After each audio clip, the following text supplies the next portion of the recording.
Então, pessoal, dando continuidade ao nosso estudo de espelhos, nós já discutimos nas aulas passadas como, que é formada uma imagem do objeto no nosso cérebro, que é quando os raios que saíram do objeto e foram aos nossos olhos sofreram algum desvio regular no meio do caminho, não é? E se esse raio sofrer um desvio regular, nós vamos ver não o objeto, e sim a imagem do objeto, ok? Vimos também que a imagem do objeto, ela tem uma certa posição, ela tem uma localização, ela se encontra em algum lugar, ok? Por mais que seja uma ilusão de óptica, ela tem uma localização, ok? E qual que é a localização das imagens formadas devido a esse fenômeno, desvio regular da luz antes de entrar nos nossos olhos? A posição da imagem, ela sempre vai ser o ponto de coincidência dos raios refletidos, ok? O ponto de coincidência, nós temos que encontrar aonde que os raios refletidos que saíram de um único ponto do objeto, que eu disse na aula anterior, que a gente, como preferência, escolhe a extremidade superior para traçar esses raios e que trace pelo menos 2 raios saindo desse ponto. Eu tenho que direcionar esses raios até o espelho. No espelho, eles vão sofrer desvios regulares e vão se coincidir novamente. Vai ter um ponto de coincidência dos raios refletidos, ok? Que neste caso aqui está neste ponto onde eu coloquei essa estrela agora no momento. Legal? E quando nós sabemos a localização da imagem, nós conseguimos compreender as características dessa imagem formada no nosso cérebro, beleza? Dessa imagem formada, devido a esses desvio regular da luz, que ela vai mudar de direção, já discutimos algumas vezes nas aulas anteriores, sem perder o seu padrão de propagação, ok? De tal forma que, ao penetrar nos nossos olhos essa luz, ela vai formar a imagem do objeto que formaria mesmo essa luz sendo refletida. Em reflexões difusas, que a luz perde o padrão de propagação, isso não vai acontecer. Legal. Continuando, então, a nossa discussão, nós vimos que, em relação aos tipos de imagem, a gente pode classificar como virtual ou real, direta ou invertida e maior, igual ou menor que o objeto. Beleza? Ok? E isso tudo vai ser definido pelo posicionamento da imagem, pela localização da imagem.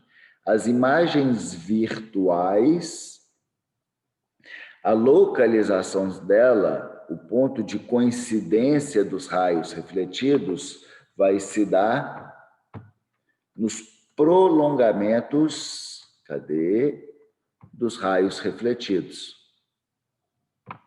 Que foi essa situação que a gente viu e essa situação, formando imagens virtuais, ok? Toda imagem virtual, ela é uma imagem direta, ok? Toda imagem virtual, ela é direta. Então, se a gente analisar aqui, as imagens virtuais são as imagens formadas que não vai ter inversão,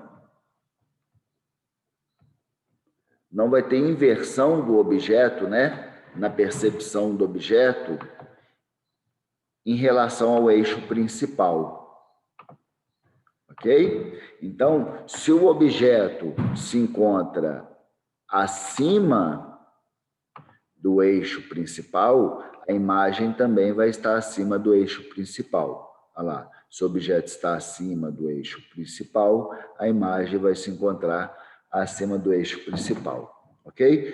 Quando a imagem é real, que o ponto de coincidência dos raios refletidos acontecem no espaço real, né, pelos próprios raios refletidos, neste caso, onde eu estou passando com essa bolinha roxa, né, no primeiro quadrante, nesse segundo quadrante aqui, nessas situações, as imagens reais, elas são invertidas. Toda imagem real, ela é invertida, ok? Então, olha lá, as imagens invertidas, elas têm um posicionamento oposto no eixo principal, que é essa reta preta que está na horizontal, que serve como base para a gente analisar e fazer análise, né, dos tipos de imagens que são formadas pelos espelhos. Legal? Então, toda real, ela é invertida. Eu estou fazendo uma lavagem cerebralzinha para vocês mesmo, para vocês fixarem essas situações. O que mais que eu falei que é importante na aula anterior e que cai para caramba? As imagens virtuais, nós captamos os raios que vieram, né, do espelho, vai formar a imagem do objeto nos nossos olhos. Imagine aqui, ó, nessa situação de imagem virtual que eu estou apresentando para vocês. Imagine que eu esteja captando esses raios que saíram da vela, mas sofreu um desvio no espelho antes de chegar aos meus olhos, ok? Quando a imagem é virtual, eu só consigo visualizar essa imagem quando os raios entrarem nos meus olhos aqui, ok? Eu não consigo projetar ela em nenhuma parede, em nenhum anteparo. Então, todos os sistemas, mecanismos, dispositivos aí que vocês verem em qualquer prova que estiver falando de projeção de imagem em uma superfície, o ponto onde a gente projeta a imagem é a formação da imagem. Em cada ponto eu tenho que ter as luzes referentes a um ponto do objeto que eu estou projetando ali, ok? A imagem dele. Então tem que ser o ponto em que os raios de luz, após refletido, eles se coincidem novamente.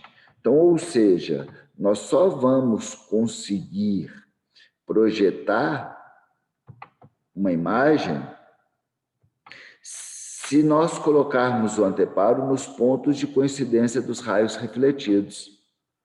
E aí, só imagens reais podem ser projetadas, só as imagens reais, elas podem ser projetadas em anteparo, ok? Então, qualquer dispositivo tecnológico que falou que houve uma projeção de imagem anteparo, vocês lembrem que são imagens reais, ok?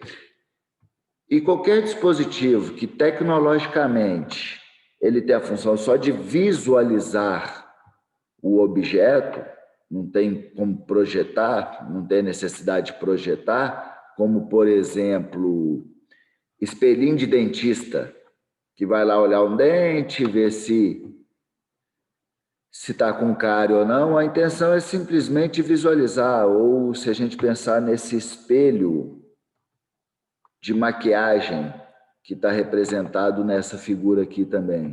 O objetivo dele é basicamente visualização, não é projetar o rosto dessa mulher em nenhum anteparo que não seja o espelho, né? Então, nesses casos, as imagens de predileção vão ser imagens diretas, um retrovisor de carro, um espelho de ampliação de rosto, que eu quero só visualizar, eu vou trabalhar com imagens diretas, ok? Beleza? Show de bola. Deixa eu continuar, então, voltando lá no slide.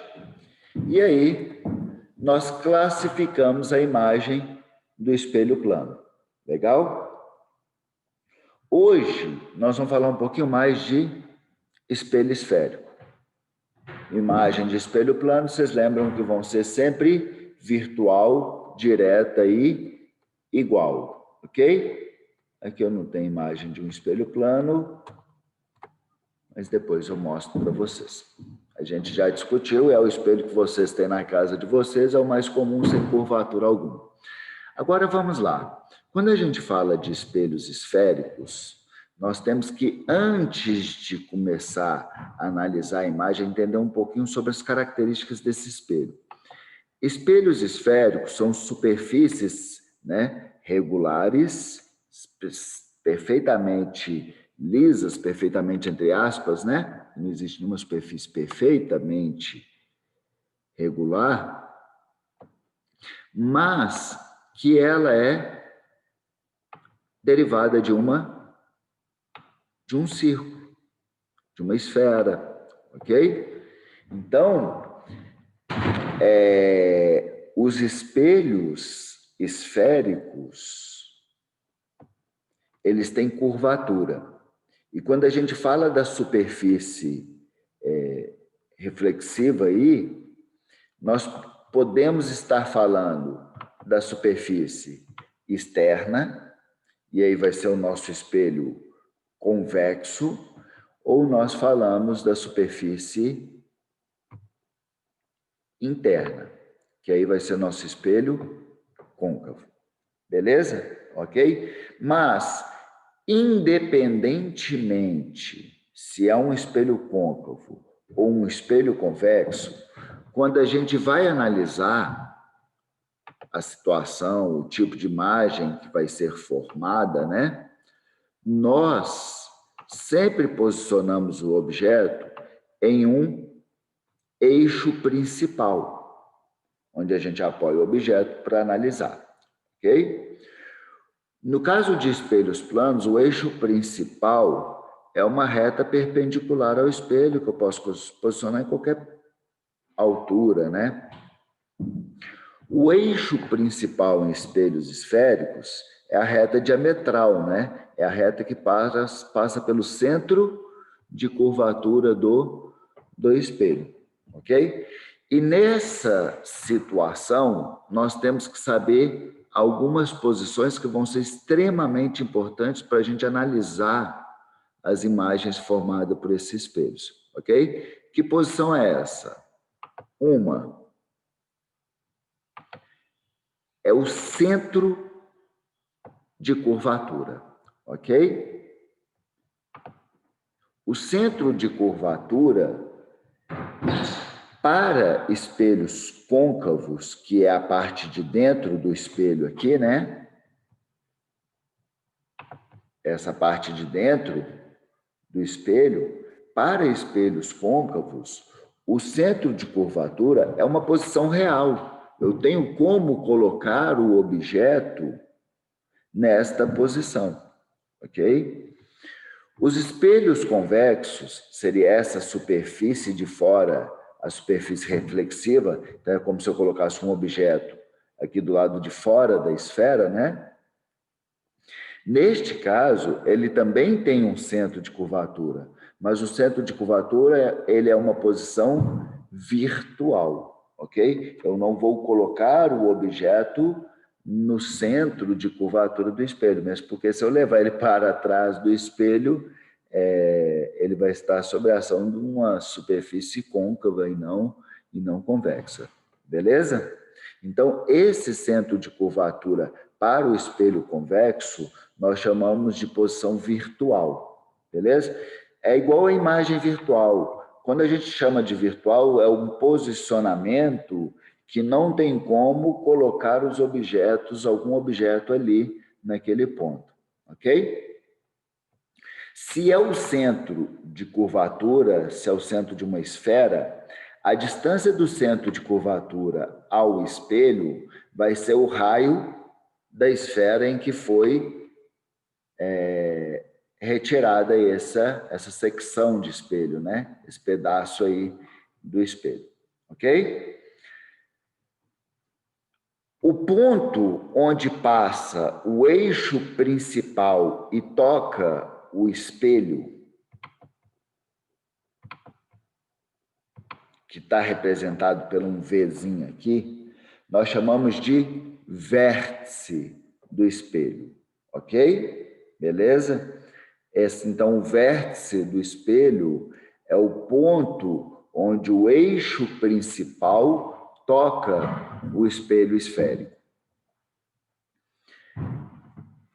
Esse ponto F, que está representado aí na figura, esse ponto F é um ponto médio entre o centro de curvatura e o vértice, ok?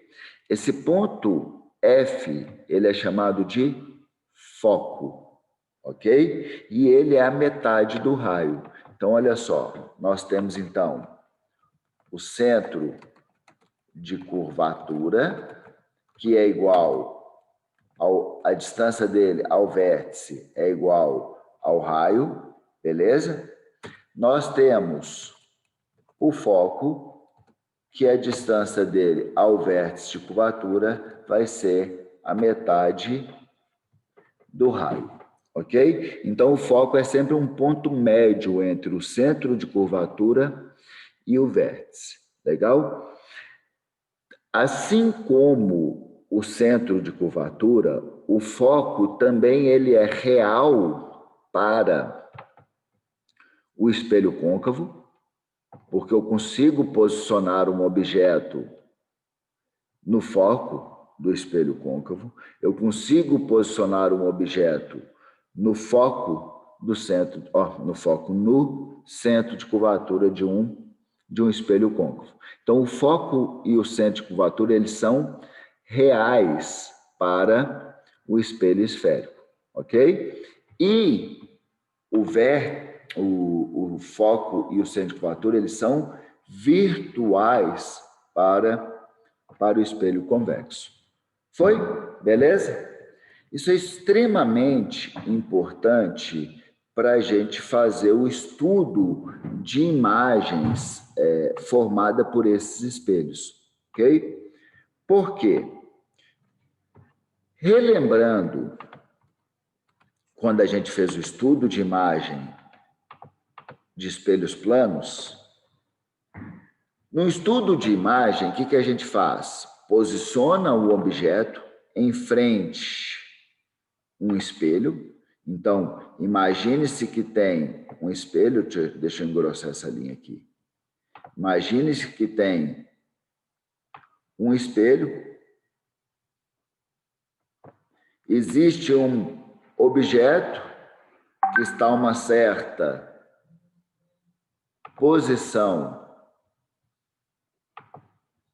desse espelho, né? Um objeto qualquer, que seja esse quadrado aqui, né? E aí, para a gente saber características, fazer um estudo qualitativo desse objeto, até mesmo quantitativo, nós temos que saber a posição da imagem deste objeto aqui. Qual que vai ser a posição da imagem dele referente a um observador que vai acabar recebendo raios desse objeto que sofreram algum desvio regular por este espelho. Então, se eu quero saber qual vai ser a posição da imagem que um observador qualquer, né, vai receber aqui desses raios, vai ser construída a imagem desse objeto, nós temos que saber a localização. No caso de espelhos planos, inclusive eu representei aqui completamente equivocado esse raio. No caso de espelhos planos, esses raios não comportam, a análise que a gente faz deles, né? Não vai ser... Gente, eu estou agarrando tudo hoje, pelo amor de Deus. Esses raios, eles não se comportam de qualquer maneira, eles obedecem às leis da reflexão. E foi a partir da lei da reflexão que nós conseguimos prever qual que é o ponto de coincidência dos raios refletidos.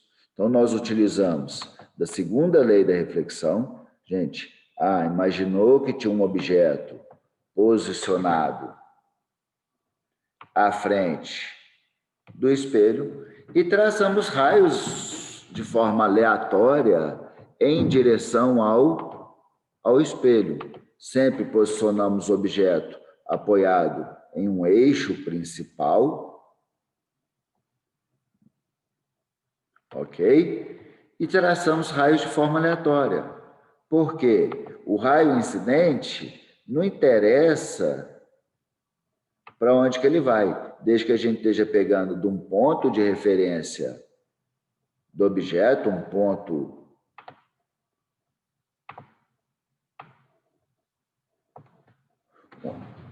desde que eu esteja pegando um ponto em comum dos raios, e o ponto que a gente acaba escolhendo é a extremidade superior dele, e que da reflexão ele obedeça às leis da reflexão. Primeira lei, coplanaridade. Segunda lei, lei dos ângulos, que a gente trabalha, porque a coplanaridade é para dar uma ideia tridimensional, e a lei dos ângulos bidimensional. Como a gente trabalha em papel, né, nós vamos estar trabalhando sempre com a segunda lei da reflexão, em que o ângulo de incidência, que é o ângulo formado entre o raio incidente e a normal, ele é igual ao ângulo de reflexão, ok? Que é o ângulo formado entre o raio refletido e a normal. Se o objeto de estudo, se o objetivo do estudo é identificar a posição da imagem para poder classificá-la, nós temos que achar o ponto de coincidência dos raios refletidos. Então, obrigatoriamente, eu tenho que traçar no mínimo 2 raios. Eu falo que é no mínimo e no máximo, né? Porque na hora que a gente está fazendo a prova, quanto menos tempo a gente gastar, melhor. E eu não preciso mais do que 2 raios, né, representando o seu comportamento para conseguir identificar aonde que vai ser o ponto de coincidência desses raios refletidos, ok? O ponto de coincidência desses raios refletidos, que eu tracei laranja e rosa, se a gente observar aqui,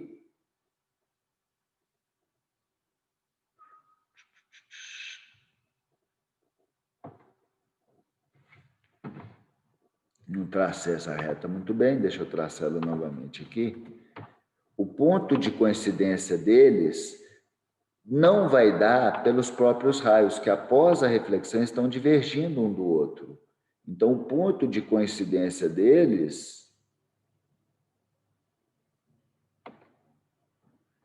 está se dando no prolongamento desses raios refletidos. No prolongamento, ok? E quando a gente acha este ponto de coincidência, eu estou achando o ponto de coincidência da imagem referente ao ponto do objeto, né? De onde saem os raios, ou seja, eu estou localizando a extremidade superior da imagem, a localização da extremidade superior da imagem. E onde que vai estar a extremidade inferior? No eixo principal, ok? E aí nós vimos...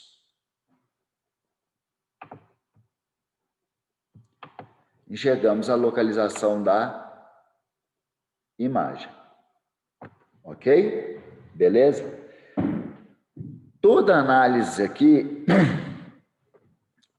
que a gente fizer agora vai ser em relação a essa posição da imagem em relação ao espelho e a posição do objeto em relação ao espelho. Ok? Se os dois estão acima do eixo principal, são direta. Espelho plano é direta, ok? Se a imagem está no posicionamento, prolongamento dos raios refletidos, é uma imagem virtual. Então, espelho plano é direta, virtual. Se a distância da imagem ao espelho e a distância do objeto ao espelho são iguais, o tamanho vai ser igual. Ok? E aí a gente conseguiu classificar toda a imagem formada por este espelho plano. O negócio que, quando a gente vai falar de espelhos esféricos, deixa eu voltar lá no... Quando a gente vai falar de espelhos esféricos, os raios refletidos, eles também vão obedecer às leis da reflexão. Só que os raios aqui, em cada ponto que ele incidir nesse espelho, a superfície vai estar numa direção diferente, a normal vai estar numa direção diferente, obviamente, porque a normal é sempre perpendicular à superfície, o que torna, né, a análise muito mais complexa a partir da análise do ângulo de incidência e ângulo de reflexão. Legal? Então, como que foi feito, como que é feito, né, para eu conseguir determinar a localização da imagem nesse tipo de espelho? Nesse caso, deixa eu voltar aqui, deixa eu vir para o quadro. Neste caso, quando nós estamos falando de espelhos esféricos, nós utilizamos alguns raios que nós chamamos de raios notáveis. Ok? Então, quando eu quero saber a localização da imagem, para eu conseguir classificar e compreender as características da imagem formada por aquela superfície especular, eu tenho que saber o ponto de coincidência dos raios refletidos. Como em espelhos esféricos, a análise se torna muito complexa, porque cada ponto aqui, a inclinação da superfície vai ser diferente, né? A direção, o direcionamento dela vai ser diferente. Nós trabalhamos com raios notáveis. O que são esses raios notáveis? São alguns raios que foram notado o seu comportamento E aí, sendo notado o comportamento desse raio, eu utilizo sempre estes raios para compreender o que vai acontecer com os raios refletidos. Eu não preciso, basicamente, de dois.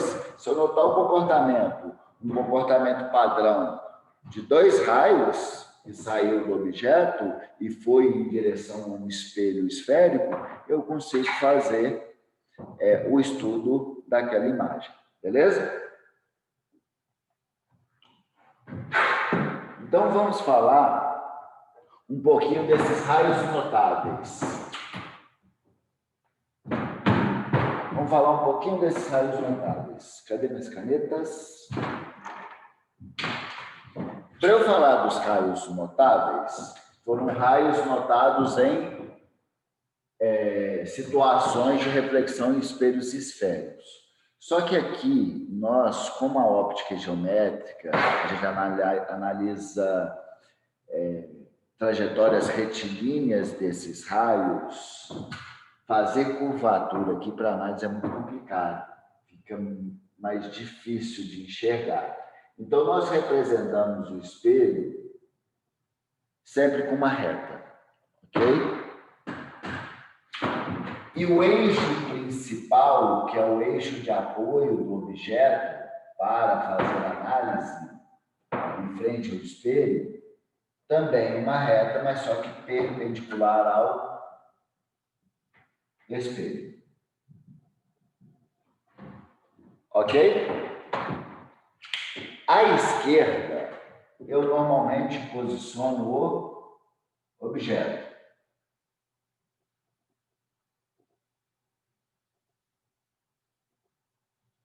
Nada impede que o objeto seja posicionado à direita, ok? Isso é uma característica, um padrão que eu sigo. Se eu vou falar de espelho côncavo, a curvatura tem que estar a concavidade tem que estar voltada para o objeto, ok? O objeto tem que estar numa região onde o centro de curvatura e o foco sejam posições reais, ok? Então, a curvatura é voltada para cá. Aí eu represento o espelho côncavo, é representado o espelho côncavo com esses dois tracinhos, dando a ideia de concavidade para a esquerda. Beleza? Se eu for representar um espelho convexo, nós vamos representar com dois tracinhos para a direita aqui, formando a convexidade direcionada para o objeto. Ok? Se eu fizer assim, o centro e o foco vai estar à direita, né? Se eu fizer assim, o centro e o foco vai estar à esquerda. Legal. E no espelho esférico, é importante a gente saber aquelas posições vértice, foco e centro de curvatura, porque os raios notáveis foram raios que passaram por estes pontos. Legal? E quando a gente vai fazer a representação, sempre lembrar que o foco é um ponto médio entre o centro e o vértice. Então, quando a gente vai fazer o estudo de imagem, a gente tem que obedecer essa proporção para que, dentro da análise geométrica, ela seja fidedigna ao que vai acontecer aos raios. Beleza? Então, show de bola. Eu tenho esse objeto. E quando a gente vai fazer a análise do objeto, a gente tem que saber da imagem que vai ser formada do objeto, né? A gente tem que saber qual que vai ser o ponto de coincidência dos raios que saíram de um único ponto do objeto. Normalmente a gente traça pelo ponto superior. Aqui nós não vamos usar a segunda lei da reflexão. Vamos usar os raios notáveis. Primeiro raio notável. Primeiro raio notado. É um raio que saiu do ponto superior do objeto paralelo ao eixo principal. E quando tocou no espelho, ele refletiu. Refletiu, passando exatamente sobre o foco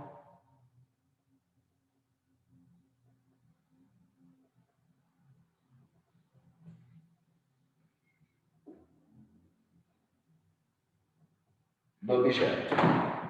Beleza? Então, o primeiro raio que a gente falar que foi notado o comportamento dele é o raio paralelo, passa pelo foco, reflete passando pelo foco. Ok? O segundo raio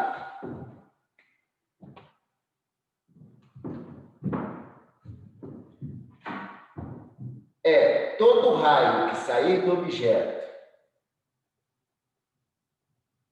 e passar exatamente pelo foco, né? Passar na direção, estiver deslocando, na verdade, na direção do foco,